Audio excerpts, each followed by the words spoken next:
Hi, this is Josh Bycer from GameWisdom.com. I hope you enjoyed this Game Industry Insight, a look behind the scenes at game development.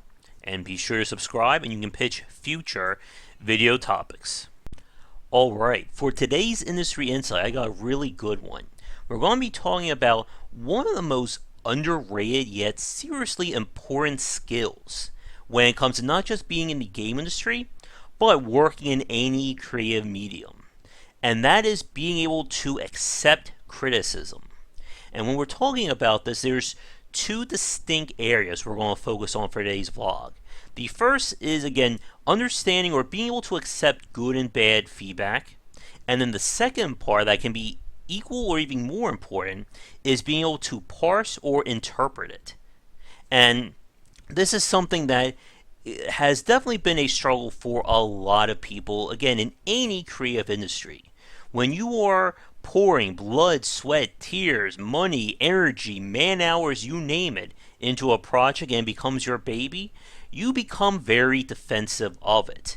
And we have seen many examples of this. When someone will criticize a game or offer constructive criticism, and the person will blow up. I will admit to watching a lot of the cooking competition stuff on Food Network, and when you tell a chef that there's a problem with their food or they didn't like it, they get that face on them that it looks like you just told them that a family member has passed. And being able to accept and listen to feedback is very hard for some people. Like for myself, I always say, if you have anything constructive to tell me, feel free, let me have it. I have a thick skin. Now, of course, with that said, I am sure I just opened up Pandora's box in the comments section below of people getting ready to nitpick or more me to death. But there are people, and I have seen a few of them online, who they will not accept any feedback if it's not overwhelmingly positive. There are people out there who all they want to do is hear the positive. They don't want to hear that you have a problem no matter how big or how small. They just want to hear that they're doing a great job. Unfortunately, if you do that, it becomes impossible for you to make improvements. And I would have loved for more people to have been following me back in 2012 when I started Game Wisdom and to tell me about all the things that I've done wrong instead of me finding them out on my own, or when it was too late for them to really make an impact, or that the moment has passed. And that is very important when it comes to especially making a video game. As we've talked about, a game that you like is okay, but there's a difference between you and your 10 friends liking your game and having a market of hundreds of thousands of people liking your game. And getting that feedback and being able to refine and polish your design is crucial if you want to try selling your game. As we've talked about, there is a very big difference for a lot of people between the design of the game and the business side of making video games. And being able to accept criticism is definitely more on the business side. And I don't know if this next part's going to upset some people, but this is something that you have to do. If you're someone who, if someone says anything bad, you immediately fly off the handle, you gotta rein that in. And on the other hand, if you're someone who's so soft-skinned that if someone says anything bad about your game, even if it's something as small as, I wish my character had a blue shirt, that immediately sends you into a spiral of depression, then for both of those groups, hire a community manager. Because at the end of the day, you need someone there who can go through this. You need someone to be able to collect this data and be able to learn and get something from it. And that takes us to the second half for today's Industry Insight, being able to interpret this information. Because at the end of the day, you will get people on both ends of this spectrum. You're going to get someone who says, I love your game, it's the greatest game of all time, and I have nothing wrong with it. And you'll get people who say, I hate your game, this is a horrible piece of crap, I wish you would drop dead.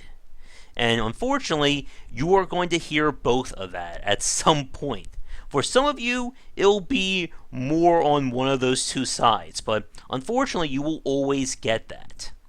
And being ready to accept it and move on from it and learn from it is important. Now, with those two spectrums, this next part is very crucial for you to understand. People who are overwhelmingly positive will offer just as much information that will help you as those who are overwhelmingly negative, in the fact that you'll get nothing. I was talking to Bill Gardner about this in our podcast, which by the time you watch this video should already be up, and definitely give it a listen because it was a great cast. And we talked about how hard it is to get good feedback from the consumer. If someone says, if you're trying to figure out if your game has any problems or what people think, if someone says, I love your game, there's nothing wrong with it, how are you going to learn from that? Because, of course, the very next person will say, I hate your game, it sucks. And both those two pieces of information don't really provide you with anything. And a very important part about being a game developer is being able to interpret that kind of feedback. Because no consumer is going to write you something that says, I found level 3 to be too difficult because the platforming halfway through requires advanced jumping skills that the tutorial did not suggest. I would suggest either changing that level or altering your tutorial on the first part of your game. Developers would love that kind of feedback, but you're not going to get it. Instead, you're going to get something like, level 3's too difficult, I hate it. Or, your game's too hard, I can't beat it 1 out of 10. And again, this is the trick when it comes to interpreting this kind of feedback. Because people will tell you what the problem is, or they'll tell you the problem, but they're not going to tell you why there is a problem, or how there is a problem, or how to fix it, or I should say why there's a problem and how to fix it. That's better. And that's where you as a developer come into play. And it becomes almost kind of like detecting or sleuthing in terms of figuring out, okay, people are having a problem with this part of the game. What is that problem and how do I fix it? Let's go back to the example I just said regarding people having problems with a game being too difficult. If you get feedback, and when we did a live cast a few weeks ago regarding aggregating data. Let's say you get 5,000 people saying your game is too difficult. Okay, so we know there's a problem. Can you drill that down? Let's say of those 5,000, there's a lot of comments regarding level 3. Okay, we have somewhere to go. And now it's important to look at where those pain points are. Because again, when people say something is too hard, too easy, or it's not fun, these are very wide statements, and they can be interpreted in any number of ways. Something could be difficult because maybe the game is asking the player to do something that hasn't been explained before. Maybe it's hard because there's not enough ammo drops, and the player is running out before they get to the hard fights. Maybe there's not enough health. Maybe there's too few enemies. Maybe there's too many of one type or not enough of another. And again, it all becomes about being able to read between the lines as to where people are having trouble with your game. And again, another major part about this discussion is that if you have to look at things in the wide scheme of things. A game developer who will stop everything the second they get one comment on a video or one comment on their message boards will never finish that game, because they're just going to be constantly going back over their work and redoing it again and again and again. And like we said, being able to get an aggregate of what people think of your game is very useful. If 10 people find your game too hard, that's not a horrible problem to have. If 50,000 people say that they find your controls to be very cumbersome, then that's something that will raise a red flag. But again, even if people say that they don't like your control scheme, there's a lot of wiggle room in terms of that feedback. Maybe someone says, I'm having a hard time pressing buttons. Maybe someone else will say that I find hard to remember where the layout is. And being able to look at all this stuff and figure out a solution is a very crucial skill. And it goes back to what we were saying in terms of the first part of our discussion. Being able to take this feedback. Because there are developers out there, and I'm sure we can certainly come up with a few examples, or you're thinking of a few right now, who, if someone says anything bad about their games, they will just fly off the handle. They'll say, well, the game's not for you, or how dare you complain, or they'll just outright ban or block them from their message boards, which of course is always a very fun PR incident. But like I've said, the main point for today's industry insight is you must be able to accept and interpret this information. And if you as the game developer can't do it for whatever reason, get someone who can. If you have a good enough community manager, they should be able to fill you in on what people are saying. So you don't have to visit the forums when there are 50 posts about your game is the best thing, and then another 50 saying I hate your game.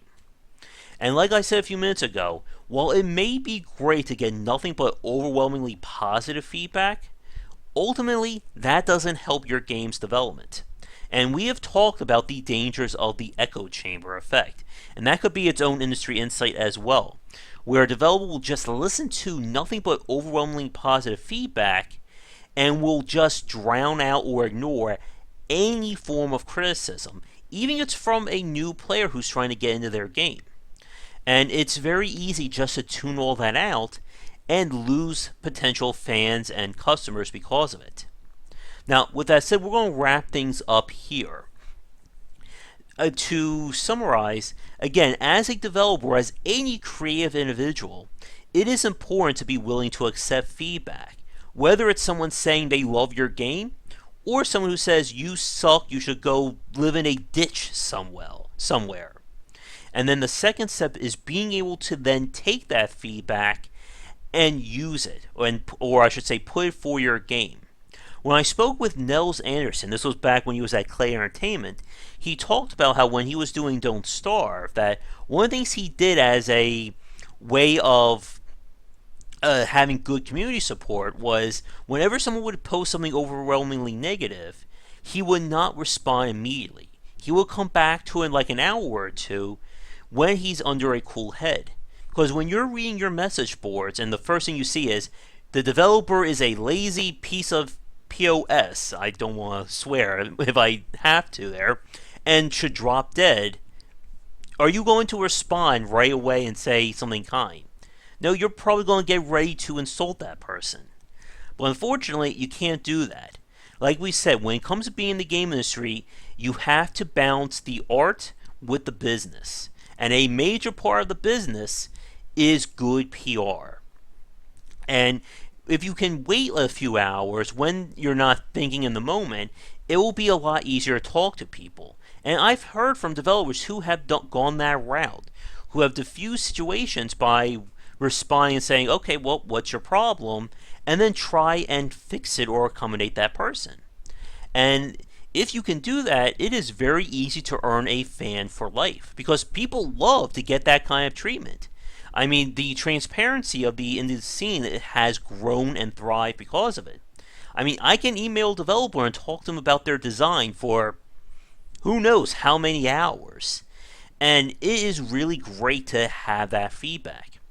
But to wrap things up, for those of you watching this, can you think of any, other examples or suggestions regarding understanding feedback? Especially if you are a developer watching this. Can you think of a time where you had to decipher the feedback, whether it's positive or negative, from your fan base to ultimately make your game better? Let me know in the comments below, but thanks for watching. If you're new, be sure to like and subscribe to the channel. If you have any future topics you'd like me to cover, let me know. But otherwise, check back for daily discussions on game design here and on Game Wisdom, where we examine the art and science of games. So until then, have a great night. Thank you so much for watching this video. If you enjoyed it, be sure to like and subscribe to the channel. And come back around 10 Eastern for regular streaming. For a collection of my writings as well as weekly podcasts on game development, be sure to check out game-wisdom.com. Follow me on Twitter at GWBycer for updates throughout the day. And to help support everything that I do, you can find me on Patreon under GW Bycer or Game Wisdom. Your donations can help to keep things running, and we hit some goals, it will mean more content for everyone to enjoy. So, thanks again for watching, and be sure to come back for daily discussions on game design on the Game Wisdom channel.